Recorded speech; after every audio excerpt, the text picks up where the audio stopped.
Hello दोस्तों, मैं हूं दिनेश के वोरा। घर हो तो ऐसा इस कार्यक्रम में आपका स्वागत है। हम लोग पंचकोश पे एक सीरीज कर रहे हैं जिसके 4 पार्ट्स। अन्नमय कोश जो कि आपका अन्न शरीर है, प्राणमय कोश जो कि आपका एनर्जी बॉडी है, सटल एनर्जी बॉडी है, मनोमय कोश जो कि आपका माइंड बॉडी है, और विज्ञानमय कोश जो आपका इंटेलेक्ट या बुद्धि वाली शरीर है। उसके बारे में हम बातचीत कर चुके हैं। आज उसकी अंतिम कड़ी आनंदमय कोश की। आनंद, किसमें आनंद मिलता है? आप जो भी करेंगे जीवन में, अगर उसमें आनंद नहीं है तो शायद आपकी वो एक्टिविटी या सोच मीनिंगफुल नहीं हो पाती है। हर वो चीज़ जिसके अंदर एक व्यक्ति आनंद नहीं उठा सकता है, वो ऐसे लगता है कि जैसे वो ज़बरदस्ती की जा रही है। जीवन में कई बार हमें अपने जीवन का ये जो रेलगाड़ी है इसको धक्का मारना पड़ता है, लेकिन कई बार इसी रेलगाड़ी को अच्छी खासी स्पीड से भी हमने चलते देखा है, आनंद रूप से भी चलते देखा है। और जैसे कई बार हम अम्यूज़मेंट पार्क में जाते हैं या किसी नेशनल पार्क्स में जाते हैं तो वहाँ किड्स की छोटी छोटी ट्रेन्स होती हैं और कई बार उसमें बैठते हैं, बच्चों के साथ बैठते हैं तो बच्चे भी किलकारियाँ मारते हैं और माता पिता भी खुश होते हैं। आनंद की अनुभूति, यानी कि आनंद हमारे जीवन का एक ऐसा तत्व है जो हमको परमात्मा से जोड़ता है, जो हमारे चेहरे पे मुस्कुराहट लाता है, खुशियाँ लाता है, हमारे अंदर ऐसे हार्मोन्स पैदा करता है जिससे हमारी पूरी बॉडी के अंदर जो हमारे सेल्स हैं वो प्रफुल्लित हो जाते हैं। ऐसा लगता है कि उनके अंदर बैटरी नहीं थी, अब बैटरी डाल दी गई है और सारे के सारे वो बल्ब जो हैं वो जलने शुरू हो गए हैं। आनंद, ये आनंद की अनुभूति, क्या ये आनंद की कोई उम्र होती है? दरअसल अगर गुरुकुल परंपरा के हिसाब से देखें तो 0 से लेके जो 5 साल का जो आपका हमारा काल है बच्चों के लिए, वो अन्नमय शरीर का, जहाँ अन्नमय शरीर से शरीर का विकास होता है।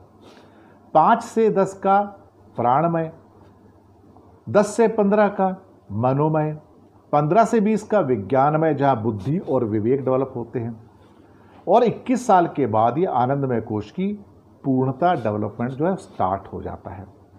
अब यहाँ पर क्या है देखिए, अब यहाँ पर ऐसा है कि इसकी जो फाउंडेशन है आनंदमय कोश की, वो शुरुआत से ही डल जाती है। एक छोटा बच्चा है, उसके चेहरे पे मुस्कुराहट कैसे आती है? उसको भरपूर अगर खाना मिल जाए, माँ का प्यार मिल जाए तो बच्चा आनंदित रहता है और बच्चा बहुत आराम की नींद सोता है, स्ट्रेस फ्री होके। छोटे बच्चे को भी स्ट्रेस होता है। अगर बच्चे को ढंग से टाइम पर खाना ना मिले और भूख लग रही हो, उसको भोजन ना मिले तो बच्चा मुरझा जाता है। उसके माइंड को पता है कि हमारी बॉडी के साथ क्या हो रहा है, तो बच्चा मुरझा जाता है, उसके चेहरे पे फिर बाद में मुस्कुराहट नहीं आती है। बच्चे जब खेलते हैं एक दूसरे के साथ में तो बिल्कुल क्या कहते हैं कि केयर फ्री होके खेलते हैं। आप फ़र्क कीजिएगा केयरलेस होने में, केयर फ्री होने में। केयरलेस जो होता है मतलब अलग एक फिनोमेना है, और केयर फ्री होता है जैसे भगवान से मुलाकात हो जाना, यानी कि उन्मुक्त होकर बिना किसी सोच समझ के बच्चे भागते हैं एक दूसरे के पीछे, खेलते हैं, आनंद की अनुभूति होती है। हंसते भी हैं, रोते भी हैं, बैठते भी हैं, गले भी लगते हैं। सही बात है। बच्चों के अंदर आनंदमय कोश हम गुरुकुल परंपरा के अनुसार अगर देखा जाए तो बचपन से प्रारंभ कर सकते हैं। आप कहेंगे अभी आपने कहा कि 21 साल के बाद, अब आप कहते हो बचपन से। फाउंडेशन वहाँ से आती है। परिपक्वता भले 21 के बाद आएगी, लेकिन फाउंडेशन वहाँ से आती है। आनंद की अनुभूति का जो एहसास है वो वहाँ से आता है।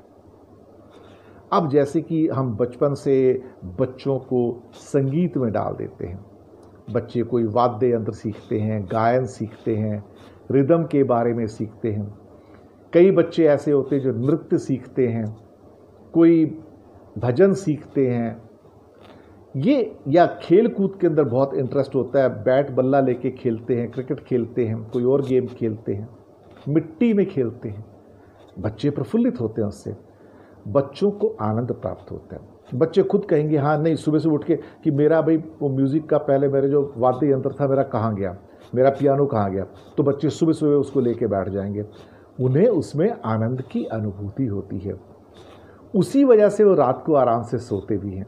और कई बार तो ऐसा होता है, उन्हें इतना प्यार हो जाता है अपने वाद्य यंत्रों से, खिलौनों से, कि वो रात को अपने साथ बिस्तर पे लेके उनको सोते हैं, क्योंकि वो उनको बहुत प्रिय है। जो प्रिय है वही आनंद देता है, चाहे वो खेल कूद हो, संगीत हो, नृत्य हो या कोई और प्रक्रिया हो। माँ बच्चे को लोरी सुनाती है तो आनंद लेती है, बच्चा लोरी सुनता है तो वो आनंद लेता है। तो ये कहीं ना कहीं से परमात्मा से मिलने का, आत्मा से मिलने का एक साधन बन जाता है कि आनंद की अनुभूति जीवन में बहुत ज़रूरी है। जब आप किसी चीज़ में आनंद लेते हो तो आप कामयाब हो जाते हो। शाहरुख खान हमेशा कहता है कि मुझे अगर फिल्म्स नहीं करता तो मैं कुछ और कर ही नहीं सकता था, क्योंकि मन वहाँ पर है, दिल वहाँ पे है, आत्मा वहाँ पे है। वो करता है तो मन प्रसन्न होता है। तो आनंद कहाँ से प्राप्त हो रहा है? वो प्रक्रिया, वो एक्टिविटी जो आपके दिल के करीब है। कोई व्यक्ति अगर खिलाड़ी बनना चाहता है तो खिलाड़ी कैसे बनेगा? फिर वो आनंद की प्राप्ति होगी तभी वो खिलाड़ी बनेगा, अच्छा खिलाड़ी बनेगा, चैंपियन बनेगा। सही बात है ना? अब अगर हम बच्चे को बचपन से ही गुरुकुल परंपरा के हिसाब से अगर सात्विक मार्ग सिखाएंगे तो बच्चा सीखता है, बच्चा उसके अंदर आनंद ग्रहण करता है। बच्चे को प्रेम चाहिए, प्रेम देंगे बच्चे को तो बच्चे को प्रेम की अनुभूति होगी। प्रेम आनंद का दूसरा नाम है बच्चों के लिए। तो आनंदमय कोश का विकास हो सकता है बचपन से। कई बार ऐसा होता है कि आप बचपन से आपको इतने दुख मिलते हैं कि वो फिर आपकी फाउंडेशन दुख के अंदर आधारित होकर रह जाती है, और जब आप बड़े होते हैं तो वहाँ फिर आप हर जगह दुख ही दुख ढूंढते रहते हैं।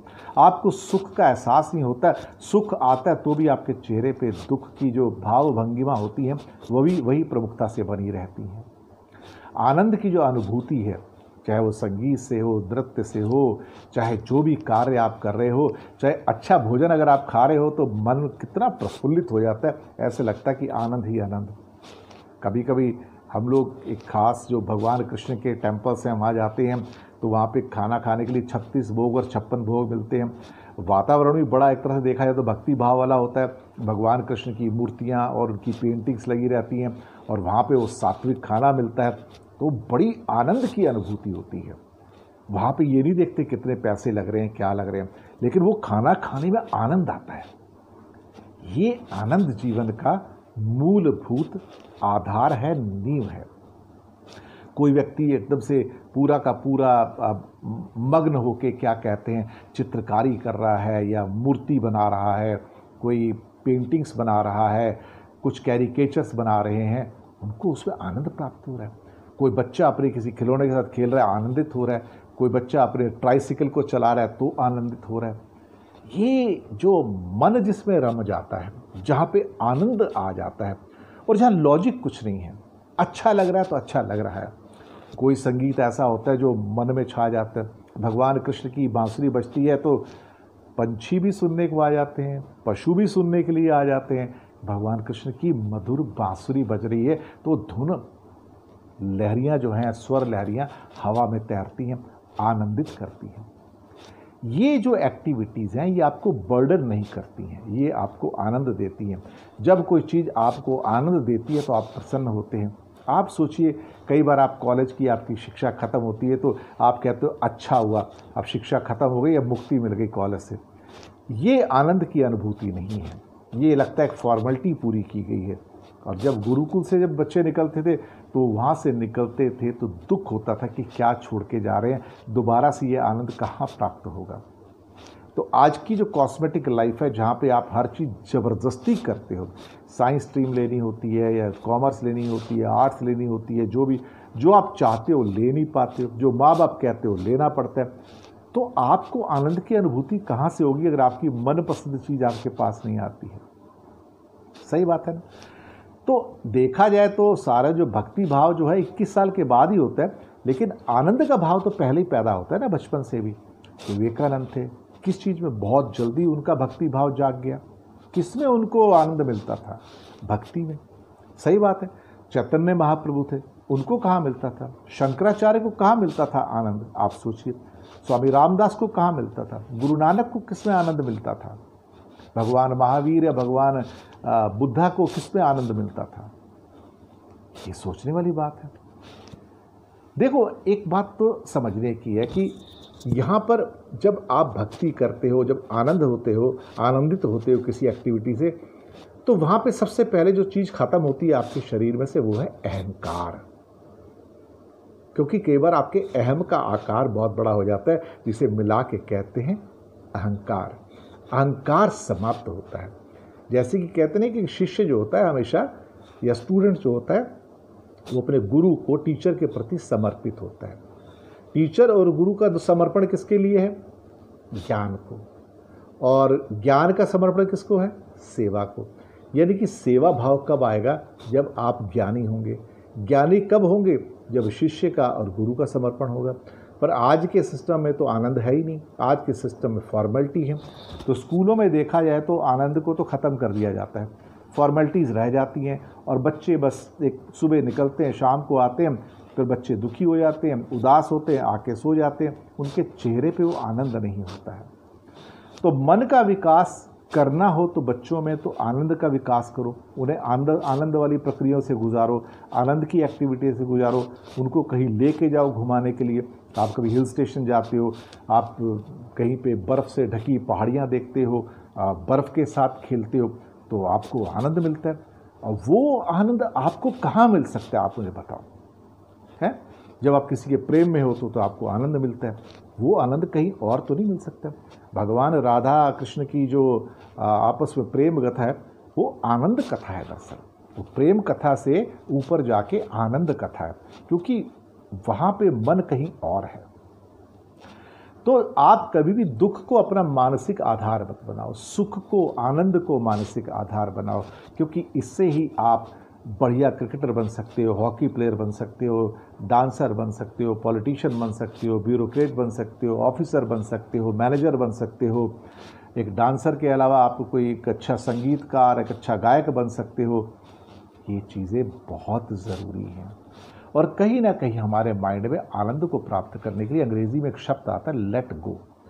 हम अपने दिमाग के अंदर पुरानी बातों को स्टोर करके रखते हैं। दुश्मनी के भाव, ईर्ष्या के भाव, या कोई ऐसे नकारात्मक भाव जो हमें संतुष्टि नहीं देते हैं, बल्कि अंदर से कचोटते रहते हैं।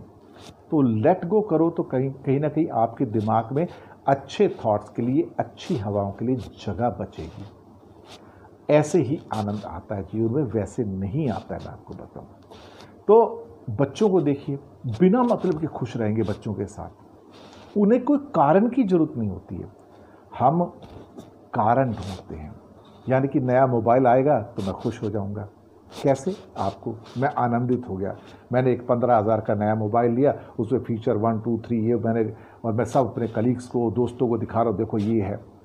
अब मैं थोड़े दिन उसको एंजॉय कर रहा हूँ, 7-8 दिन, वाह क्या मोबाइल है। पता लग रहा 15 दिन के बाद मेरा ही एक करीबी दोस्त जिसको मैंने मोबाइल दिखाया था, वो एक नया मॉडल लेके आता है जो 14,000 का है, और उसके अंदर जो फीचर मेरे फ़ोन में है उससे भी ज़्यादा है।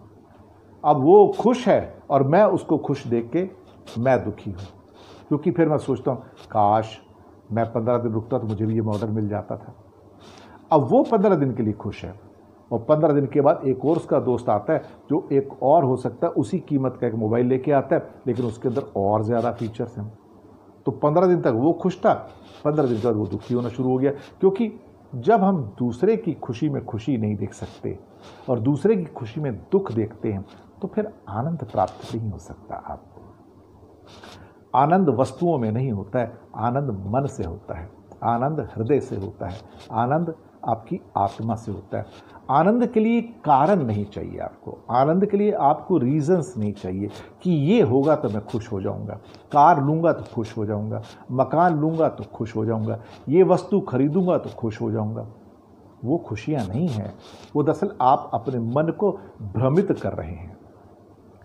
अगर आपको वास्तव में आनंदमय कोश में जाना है तो आप मन से, हृदय से, क्योंकि हो सकता है जो मोबाइल में खुशी ना मिले, अगर आपको रोज़ 2 वक्त का एक अच्छा सादा स्वादिष्ट खाना मिल जाए तो शायद उसमें जो आपको आनंद प्राप्त होगा वो शायद दुनिया की किसी चीज़ में नहीं होगा, क्योंकि जो उसमें भक्ति भाव है, उसके अंदर स्वाद है, उसके अंदर आत्मा है, वो परमानेंट है।